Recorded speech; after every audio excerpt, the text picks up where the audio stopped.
A very troubling Foreign Intelligence Service (SVR) urgent action bulletin circulating in the Kremlin today states that President Donald Trump has convened all of his top national security officers for an emergency meeting at his secure Camp David military protected complex after his receiving firm, conclusive evidence that a leftist communist American terror organization named ANTIFA is training several hundreds of its forces in Venezuela, and who are the paramilitary wing of the Democratic Party and whose stated goal is the violent overthrow of the United States government. According to this bulletin, on 1st of August, Colombia's National Intelligence Directorate, DNI, sent out a critical crisis advisory to all of the world's top intelligence agencies, including the SVR, detailing a strategic network their counterintelligence operatives had discovered that was funneling hundreds of American Antifa terrorists into Venezuela, and whom once they reached this South American nation, were then, in turn, assigned to various paramilitary collectivos where they received political, weapons, bomb-making and counterinsurgency training prior to their returning to the United States.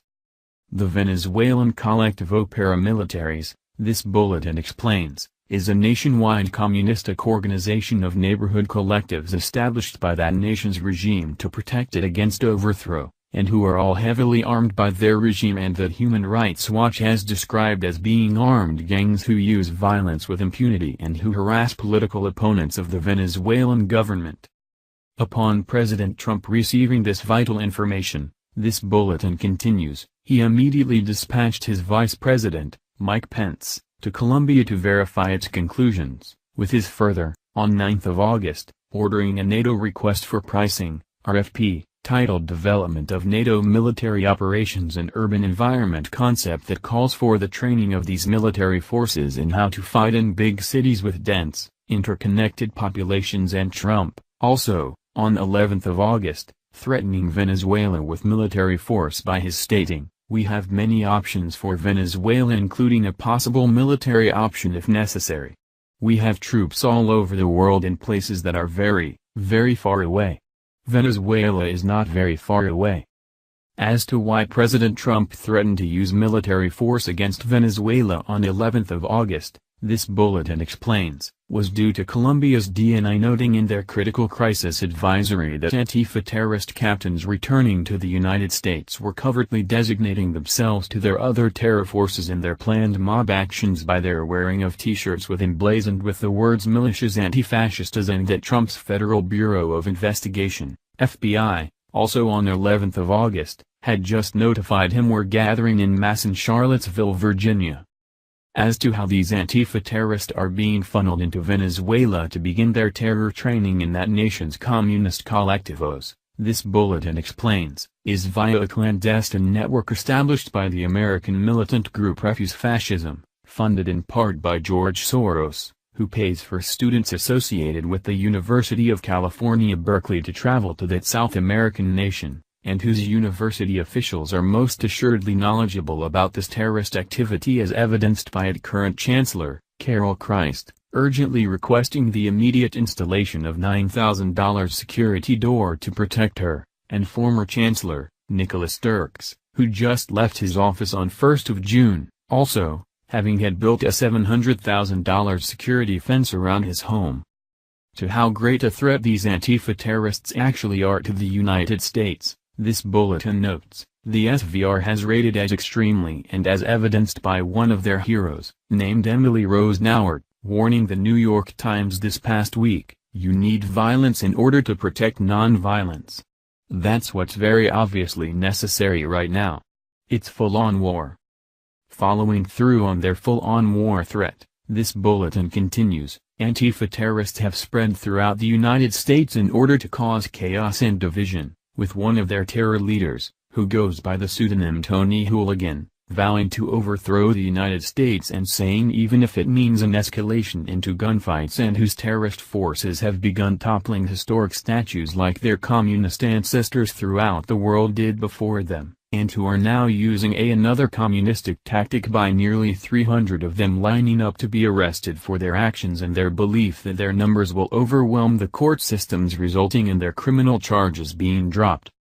Antifa terrorists in America this past week too, this bulletin notes, have even spread to that nation's heartland, where an Antifa communist mob attacked the main government building of Hennepin County in Minnesota, took down and burned the American flag that was flying there, then erected their own Antifa flag for everyone to see how much power they had. Most dangerously, though, about these Antifa communists, this bulletin warns, are there, also, being supported by the U.S. leftist propaganda fake news establishment media who claim these terrorists' violence is preserving the fabric of America, but with these same anti-Trump elite media fake news journalists failing to tell the American people how these terrorists are even now violently attacking the media too, and as evidenced by these Antifa terrorists brutally attacking a local news reporter in Charlottesville, Virginia, this past week. After Antifa terrorists left that local CBS 6 news reporter in Charlottesville bloody and concussed, this bulletin continues, they claimed it was his fault because they had demanded that journalists stop doing their jobs because they didn't have consent to document what was happening, and accused the news gatherers they assaulted of perpetuating a rape culture with an Antifa leader, going by the pseudonym of Seven Hills, stating to the media, "We do not fear you. You will not deter us. WHO protects US. We protect US." And who, when requested to state their issues to the public, viciously replied, "CBS 6 has tried to contact us for an interview." Our response? Fuck no. Not just the US fake news leftist media are protecting these Antifa communist terrorists either, this bulletin explains, but so too are many of America's most elite university professors, such as George Sikari Ilomar, a professor at Drexel University in Philadelphia, who says he supports Antifa for their direct actions of violence made outside of any government structure. Rather than be swayed by thoughts and opinions of those American university professors supporting and glorifying these Antifa communists, however, this bulletin continues, that nation would be better served by those in power listening to the highly esteemed MIT professor, and the father of modern linguistics, Noam Chomsky, who is now warning that these Antifa terrorists are a gift to the right as they are feeding the very fire they seek to extinguish. With the rightist forces in America being led by President Trump, this bulletin further notes, Noam Chomsky's words of warning have been proved true, as 68% of Trump's Republican Party voters said in a new CBS News poll that they supported their presidents blaming Antifa communists for being half of the deadly violence occurring in Charlottesville last week, but that the other peoples in America aren't allowed to know about.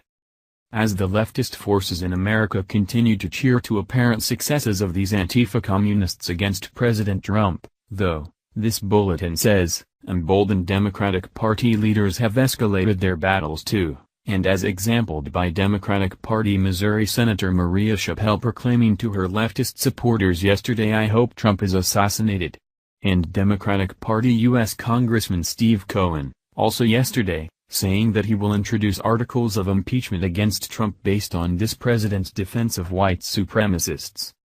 This bulletin further notes that even from the globalist wing of his own Republican Party is President Trump taking fire too, and as exampled by Republican Party U.S. Senator Bob Corker saying yesterday about Trump, "I do think that there do need to be radical changes. He has not demonstrated that he understands the character of this nation. Our nation is going to go through great peril."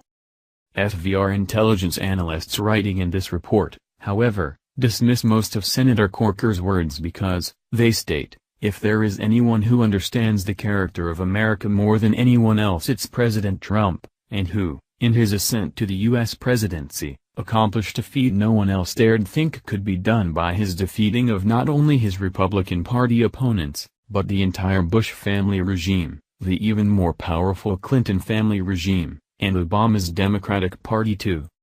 Agreeing, however, with Senator Corker, this bulletin continues, these same FVR intelligence analysts warn that his saying that our nation is going to go through great peril will soon prove all too true, and that any historian can attest to as the last time the Democratic Party faced the Republican Party president that threatened to destroy their elite and privileged way of life. The then pro-slavery Democratic Party took all of the states they controlled, seceded from the United States, created an 1861 paramilitary version of Antifa they called the Confederate Army, and then promptly started a civil war they eventually lost, but at the cost of up to 850,000 lives.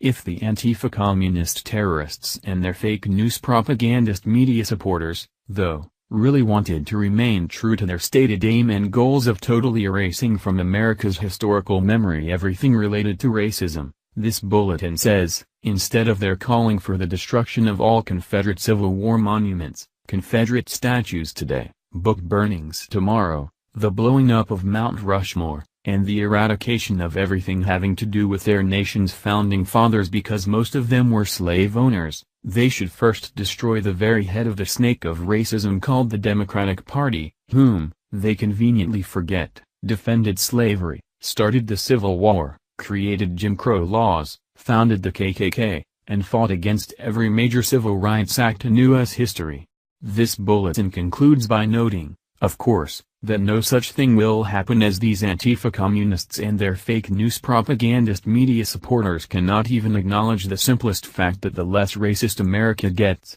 the more Republican it becomes, as most Americans, especially in the South, who know history, remember the vile racist crimes of these Democratic Party monsters, and who, also, know that their President Trump hasn't forgotten this truth either.